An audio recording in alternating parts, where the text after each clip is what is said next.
Bueno amigos, seguimos adelante aquí en Falta Uno y por más que lo tengo al lado, no vamos a ir con él. Le quiero dar las gracias a Jay Con, que nos cedió ahí este espacio que era de la entrevista musical uruguaya, pero bueno, ahora vamos a ir con la columna, como decía la apertura, con Shelly Petit, que estamos hablando de Construyendo Naciones. Pero igual lo voy a saludar. Jay Con, ¿cómo andás? Bastante bien, a gusto de compartir acá con ustedes y bueno, vamos a... Si querés opinar también, porque vamos a estar hablando del carácter.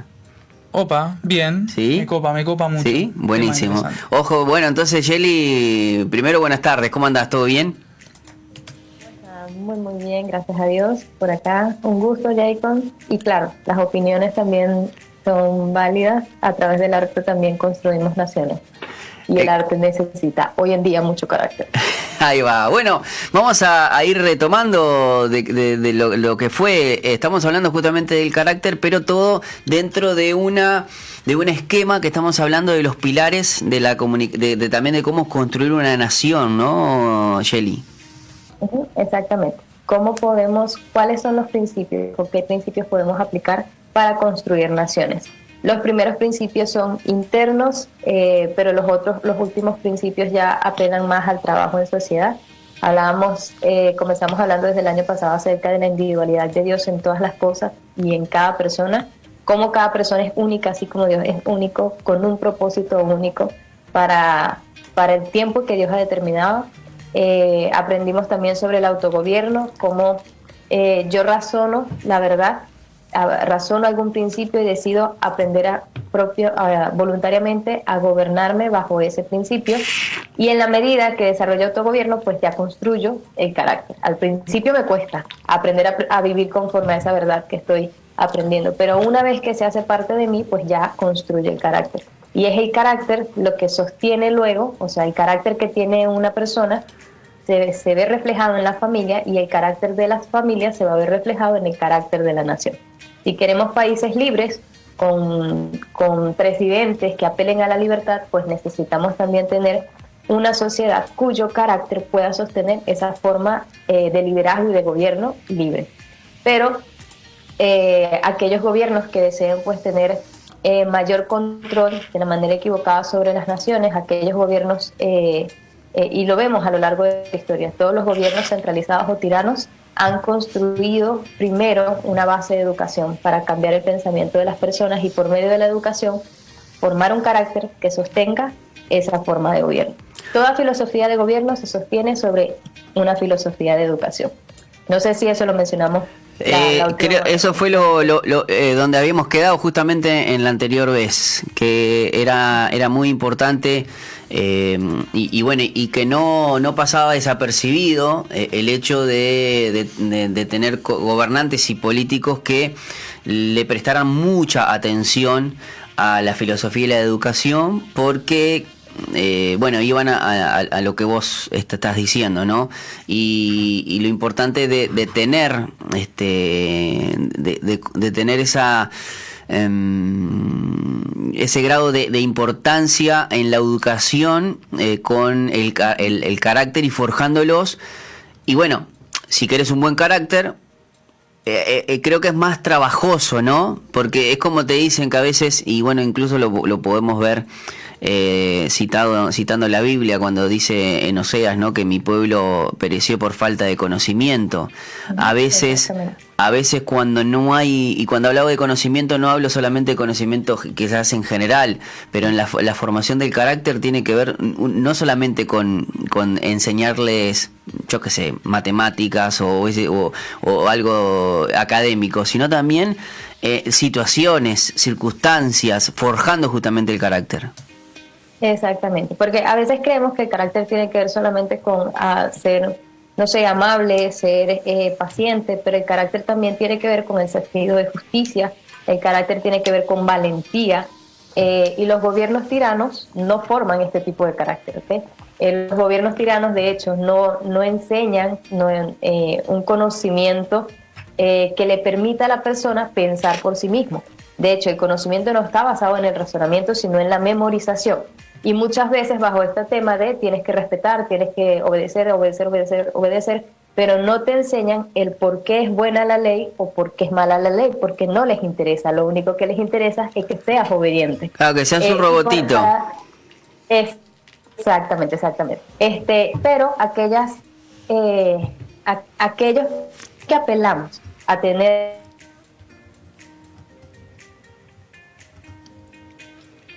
A ver, aquellos que anhelamos a tener, ahí tenemos problemas con el internet, que al... ¿Y cuál es la ley mala? Ahí va. Y así tener un carácter que pueda responder ante la ley de la manera correcta. Si es buena, pues respondo con firmeza y autogobierno, pero si es mala, también respondo con valentía para oponerme a esa ley que es injusta. Shelly, y hablando justamente esa que muchas veces los gobiernos apelan a tener esa obediencia ciega, ¿no? En el ámbito cristiano muchas veces también se cae en eso, ¿no? Y uno tiene que tener esa línea delgada de que, bueno, hay momentos o hay cosas que son necesarias aprender, y hay otras como que es necesaria creer. Eso también hay una forma como de contraposición. Claro, ¿a qué se refiere la palabra cuando dice que somos luz y sal de la tierra? ¿Ok? Y de hecho, cuando en la Biblia en Apocalipsis se habla de las 7 cartas a las 7 iglesias, comenzando el capítulo 1, que está hablando acerca de las características, dice que la lámpara, o sea, el candelabro, es la luz, o sea, es la iglesia, y es la luz puesta sobre una ciudad. De hecho, le dice a Éfeso, le da la corrección a Éfeso y le dice que si no se arrepiente, el candelabro va a ser quitado de esa ciudad. Éfeso nunca se arrepintió y hoy es solamente ruinas, ¿ok? Pero ¿qué fue lo que no se arrepintió? Toda la ciudad de Éfeso no. Lo que se arrepintió fue lo que no se arrepintió fue la iglesia de Éfeso. Éfeso tenía una forma de gobierno muy judaizante. De hecho, una de las muchas características que tenían era eso. Eran religiosos, tenían un montón de normas y estaban levantando, o sea, enseñando es que simplemente tenían que seguir este tipo de patrones, pero no llevaban a la gente a pensar si eso realmente se correspondía con la imagen de Cristo o no. Entonces, ¿qué pasa? Tal cual lo que tú veas en la iglesia, la imagen que tú veas en la iglesia va a ser el reflejo de lo que sea la sociedad. O sea, cuando tú veas en un país, y eso fue lo que entendimos en Venezuela, lo que me lleva a mí a hacer esto es porque en Venezuela lo entendí. El Señor me hizo entenderlo allá. O sea, hoy vivimos la peor crisis de nuestra historia, pero nos dimos cuenta que la responsabilidad, que la raíz del problema no era el gobierno, la raíz del problema era la iglesia, que no ocupó los espacios y que no formó a la iglesia y a la sociedad de la manera correcta. Si tú tienes una iglesia que sostenga una forma de gobierno socialista, en unos años tu nación va a tener una forma de gobierno socialista. Si tú formas una iglesia donde todos aprenden a obedecer y nadie razona la ley, pues en unos años tú vas a tener una nación con un gobierno tirano. Porque esa es la lámpara, o sea, la iglesia es la que va a discipular a la nación, y si no lo hace, pues la nación va a discipular a la iglesia.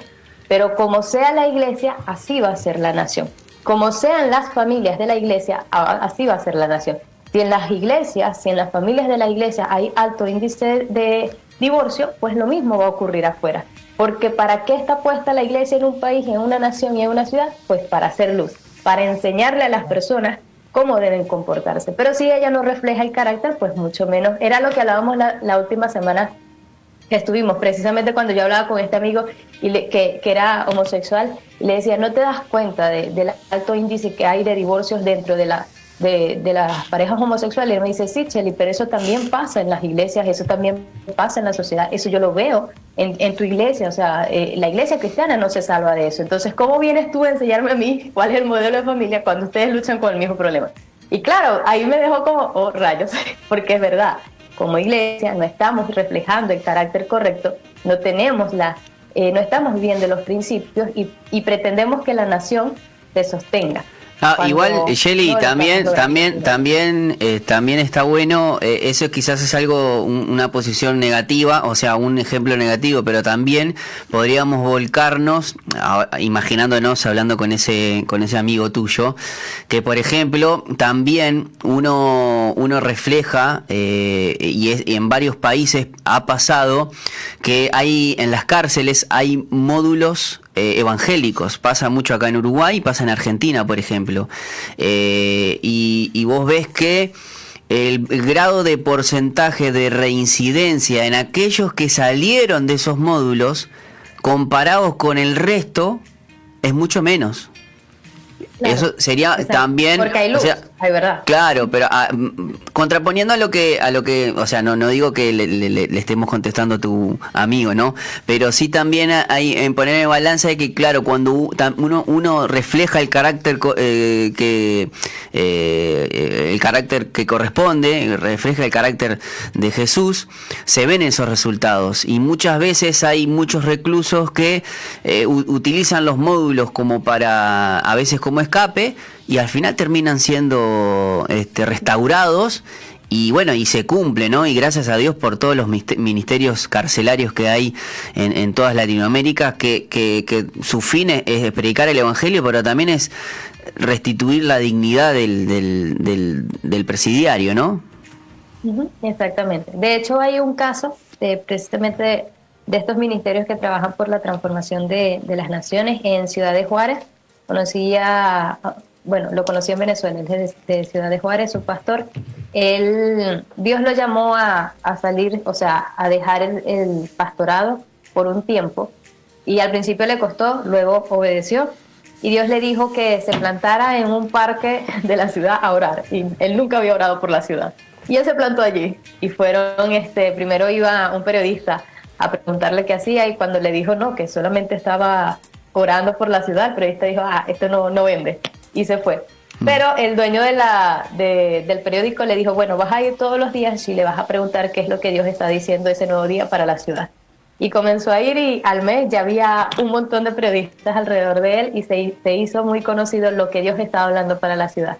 Y él, asimismo, lo conocen en una de los centros penitenciarios de Ciudad de Juárez, lo llaman, y él comienza un trabajo de evangelismo dentro de las cárceles. Y, o sea, te cuentan muchos milagros acerca de lo que ocurrido, pero el punto más impresionante fue que finalizando el tiempo de trabajo, Dios le dijo, ya es tiempo de desarmar a las cárceles. Porque no sé cómo ocurre acá, pero al menos en Venezuela y en muchas partes del norte de Latinoamérica, las cárceles tienen como pandillas dentro de ellas. Claro. Los ladrones están armados también. En Venezuela, por ejemplo, la policía llega hasta cierto punto de la cárcel, y de allí para allá ya no entra ningún policía, mandan solo los presos. Y tienen sus propios capitanes y todo esto, ¿no? Entonces, claro, estaban armados, y Dios le dijo a él, le dio la estrategia de cómo iban a desarmar, y él fue y habló pues con el centro penitenciario, dijeron cómo iban a hacer, cuál iba a ser la estrategia, pero que no podían, no tenía que salir nadie herido, o sea, que tenían que hacerlo de tal manera, siguiendo los pasos que exactamente la estrategia que Dios había dado, para que nadie saliera herido. Y ellos lograron hacerlo, y fue la primera cárcel de Ciudad de Juárez que quedó sin armas, y con muchas personas convertidas. De hecho, cuando él sale de allí, comenzó a trabajar con sicarios de Ciudad de Juárez, y hay muchos testimonios de estas personas que conocieron a Dios de una manera impresionante, cambiaron sus vidas, y ahora trabajan para rescatar a otros sicarios, a otras personas tanto de las cárceles como fuera. Pero porque una iglesia, él ya no trabaja solo, es un grupo de pastores de diferentes congregaciones que se unieron a esto, y entendieron que tenían que accionar fuera de la ciudad, que tenían que modelar, que tenían que reflejar la luz para ver a Ciudad de Juárez cambiar. Y el índice de Ciudad de Juárez cambió. En poco tiempo comenzaron a disminuir los índices de inseguridad. O sea, es una historia impresionante de transformación en corto tiempo. Y la pueden buscar por internet, incluso. Él se llama, no recuerdo el nombre ahorita. Cuando lo recuerde, pues de las próximas clases programas puedo compartirlo. pero pueden buscar como un poco sobre la historia de transformación de Ciudad de Juárez y van a encontrar, es impresionante todo lo que él hizo. Y asimismo, sabes que hablábamos también de Estados Unidos, cómo se levantó como una nación cristiana. Ujú. Y fíjate, o sea, toda la riqueza y la libertad que gozamos hoy en el mundo entero viene, o sea, ellos fueron la primera república que se levantó. Antes de ellos todos vivíamos en colonias, bajo imperios. Ellos se levantan como una república, eso influye en el resto de las naciones. Es decir, nosotros hoy gozamos de una libertad que surgió y comenzó por una nación que quiso levantarse conforme a los principios de Dios, por una iglesia que quiso ser lámpara. Pero algo interesante es que sobre cómo ellos aprendieron estos principios, cuando ellos comenzaron, llegan los peregrinos allí a lo que no era en ese momento Estados Unidos. A las 13 colonias. Exacto. Al principio ellos vivían como en comunidad y trabajaban entre todos la tierra, pero cuando llegaban invierno pues pasaban muchísima hambre porque no sabían cómo, estaban recién aprendiendo a trabajar la tierra, los indígenas les habían enseñado, pero no tenían esta cultura. Se dieron cuenta de que algunos trabajaban y otros no. Así que, ¿qué hicieron? Dividieron la tierra. Porque, ¿qué hacían? Todos trabajaban y la comida la distribuían entre todos. Entonces, ¿qué decidieron? Que iban a dividir las tierras y que cada familia iba a decidir si trabajaba o no, si comía o no. Y entonces, el primer invierno, cuando aplicaron esto, obviamente muchas familias pasaron hambre, pero ellos fueron firmes en este principio bíblico que dice, lo escribe el primer gobernador, escribe en sus diarios. Él, leyendo la Biblia, leyó este principio cerca de que no trabaje, no come, y entonces decidieron que era lo que iban a aplicar. Para el segundo invierno, ahora sí, o sea, ya habían entendido que era necesario que cada familia trabajara y que el otro no iba, si el otro había producido y había trabajado y ya tenía con qué vivir durante el invierno, no iba a compartir sus ganancias con esta persona que no había trabajado. ¿Qué pasó? Hasta las mujeres embarazadas salían a trabajar.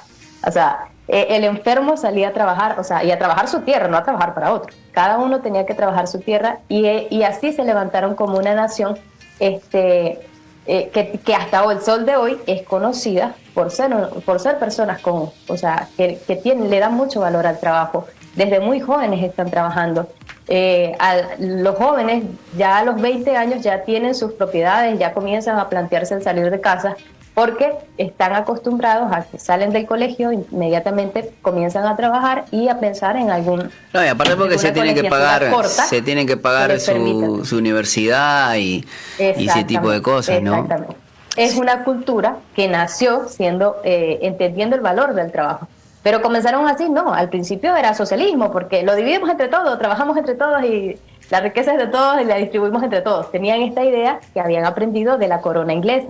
Pero cuando llegan acá se dan cuenta de que ya va, tenemos que vivir conforme a la manera de Dios y hay buscar otra manera. Claro, buscar otra manera porque después los inviernos se los comían, los inviernos iban a ser muy crueles.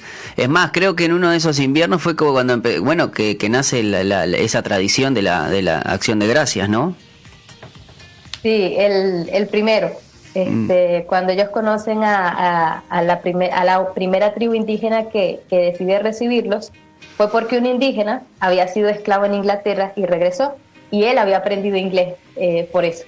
Y cuando ellos llegan, él funciona como traductor y fue el único mediador que hubo entre ellos y las otras, y una de las naciones indígenas, porque habían otras naciones indígenas que, claro, ya habían ido muchos colonos a hacer desastres, y no recibían de la manera correcta, pero providencialmente Dios colocó a este indígena que conocía el idioma y que le habían predicado también, ya él había conocido el evangelio, están siendo esclavo en Inglaterra, y tiene el encuentro con ellos y él es el que los conecta con esta primera tribu y ellos le enseñan a cultivar la tierra, y pues ellos también comienzan a ser amigables y ahí deciden levantar el primer cultivo. Fue como un agradecimiento a Dios por haberlos salvados, ¿no?, de una hambruna, porque pues llegaron a una tierra de la que no sabían cómo producirla ni nada.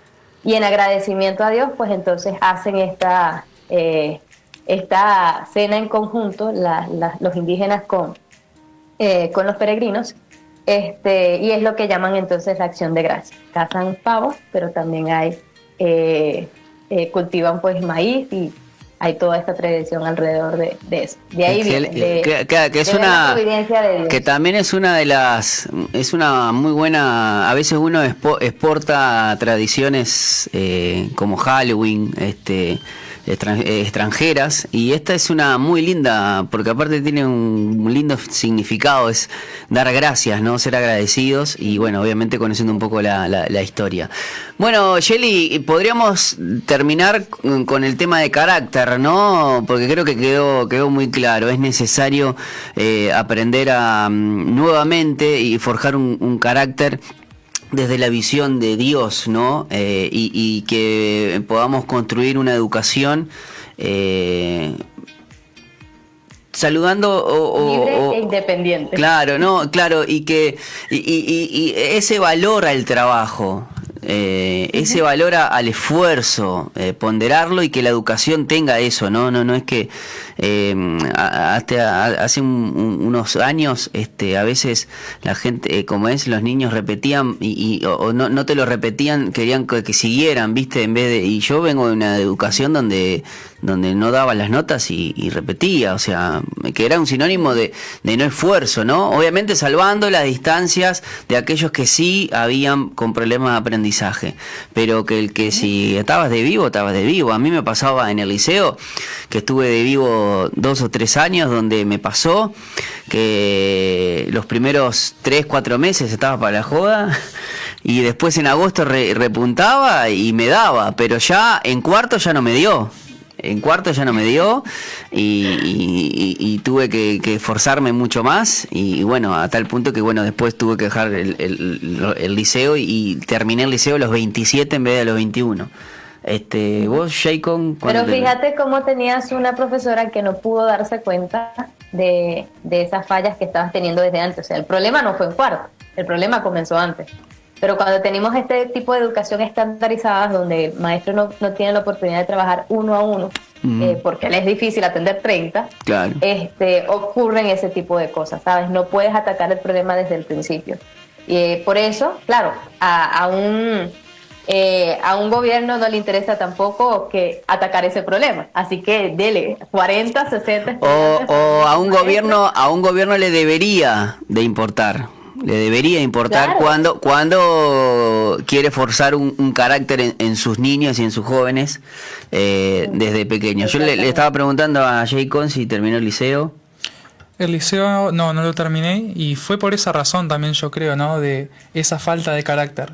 Porque no va solo en la edad, sino en lo que es inculcado a nosotros, ya sea por nuestros padres o por nuestros maestros, profesores, que es eso. Muchas veces pensamos solamente en pasar y no en absorber. Yo vengo de esa misma época que si no rendías, no rendías. Y era necesario porque ¿de qué te sirve pasar a otro nivel, a otro grado y no tener el conocimiento necesario? O sea, vas a seguir estancado. Y algo que yo rescataba de lo que ella estaba hablando es que cómo es necesario, ¿no? Un carácter basado en la palabra de Dios. Cómo la nación de Estados Unidos creció basándose en eso, de que el que no trabaja no come. Y así muchas cosas que van formando un carácter que, si nos fijamos y analizamos culturas exitosas, se basan en la palabra de Dios en todo. O en las cosas que tienen éxito se basan en lo que es la palabra de Dios. Y eso es lo que debería verse reflejado. No una religión, sino un carácter de aquellos que vemos en la Biblia, que vemos en gente que tiene una relación con Dios, del éxito que han tenido. Y yo pienso, wow, si a mí me gustaría llegar a ser como esta persona, tener el éxito, la trayectoria de esta persona, ver qué hizo esta persona para llegar a conseguir esto. Bueno, Shelly, creo que tenemos un buen alumno, ¿eh? Creo que lo entendió muy bien, ¿eh? Muy bien. Shelly, te mando un abrazo grande. Nos vamos a reencontrar en la próxima edición de esta columna de Construyendo Naciones. Y bueno, agradecerte una vez más, como siempre, por tu tiempo. Y si ya nos avisás de qué vamos a estar hablando la siguiente, porque creo que el tema de carácter, como dije, lo entendimos. Muy bien, la próxima semana vamos a hablar acerca de la conciencia como la propiedad privada más sagrada de todas. Opa, me gustó. Así que bueno, te mando un abrazo grande, Shelly, y hasta la próxima.